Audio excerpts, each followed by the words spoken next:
ಬೆಂಗಳೂರಿನಲ್ಲಿ ಹೆಲಿಕಾಪ್ಟರ್ ಬಿಡಿ ಭಾಗಗಳನ್ನು ಕಳ್ಳತನ ಮಾಡಲಾಗಿದೆ. ಸ್ಮಾರ್ಟ್ ವಿಂಗ್ಸ್ ಏವಿಯೇಷನ್ ಪ್ರೈವೇಟ್ ಲಿಮಿಟೆಡ್ಗೆ ಸೇರಿದ್ದ ಹೆಲಿಕಾಪ್ಟರ್ ಇದಾಗಿದೆ. ಎಂಡೋಕಾಪ್ಟರ್ ಎಂಬ ಖಾಸಗಿ ಕಂಪನಿಗೆ ಹೆಲಿಕಾಪ್ಟರ್ ನಿರ್ವಹಣೆಯನ್ನು ವಹಿಸಲಾಗಿತ್ತು.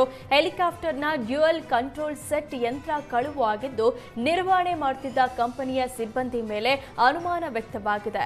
ಕಳ್ಳತನಕ್ಕೆ ಸಂಬಂಧಿಸಿದಂತೆ ವೈಟ್ಫೀಲ್ಡ್ ಪೊಲೀಸರು ಠಾಣೆಯಲ್ಲಿ ದೂರು ದಾಖಲಿಸಿಕೊಂಡಿದ್ದಾರೆ. ಇದೀಗ ಲಕ್ಷಾಂತರ ರೂಪಾಯಿ ಬೆಲೆ ಬಾಳುವ ಬಿಡಿ ಭಾಗ ಕಳ್ಳತನದ ಬಗ್ಗೆ ಕಂಪನಿ ಕಳವಳ ವ್ಯಕ್ತಪಡಿಸಿದೆ. ವಾಯುಯಾನ ಸುರಕ್ಷತೆ ಮತ್ತು ಭದ್ರತೆಗೆ ಅಪಾಯ ಉಂಟಾಗುವ ಸಾಧ್ಯತೆ ಇದೆ ಅಂತ ದೂರಿನಲ್ಲಿ ಉಲ್ಲೇಖಿಸಲಾಗಿದೆ. ಬೆಂಗಳೂರಿನಲ್ಲಿ ಖ್ಯಾತ ಲೈಂಗಿಕ ತಜ್ಞೆ ಹಾಗೂ ವೈದ್ಯಗೆ ಲೈಂಗಿಕ ಕಿರುಕುಳ ನೀಡಿದ ಆರೋಪ ಕೇಳಿಬಂದಿದೆ. ಕಾಮುಕನ ವಿರುದ್ಧ ಕೋರಮಂಗಲ ಪೊಲೀಸ್ ಠಾಣೆಗೆ ವೈದ್ಯೆ ದೂರು ಕೊಟ್ಟಿದ್ದಾರೆ. ವೈದ್ಯೆ ಮನೆಗೆ ಬರುವಾಗ ಹಿಂಬಾಲಿಸಿಕೊಂಡು ಬರುವ ಸೈಕೋ ಹೆಸರು ಕೇಳಿದ್ರೂ ಹೇಳದೆ ಸುಮ್ಮನೆ ವೈದ್ಯೆ ಮುಂದೆ ನಿಲ್ತಾನೆ. ಕಳೆದ 3 ತಿಂಗಳಿನಿಂದ ಕಾಮುಕನ ಕಾಟಕ್ಕೆ ವೈದ್ಯೆ ಹೈರಾಣಾಗಿದ್ದಾರೆ. ಸೈಕೋ ಕಾಟ ವಿಪರೀತವಾಗಿದ್ದರಿಂದ ದೂರು ಕೊಟ್ಟಿದ್ದಾರೆ. ಪೊಲೀಸರು ಬರ್ತಿದ್ದಂತೆ ಅಪರಿಚಿತ ವ್ಯಕ್ತಿ ಎಸ್ಕೇಪ್ ಆಗಿದ್ದಾರೆ. ಸದ್ಯ ಪ್ರಕರಣ ದಾಖಲಿಸಿ ಆರೋಪಿಗಾಗಿ ಕೋರಮಂಗಲ ಪೊಲೀಸರು ಬಲೆ ಬೀಸಿದ್ದಾರೆ.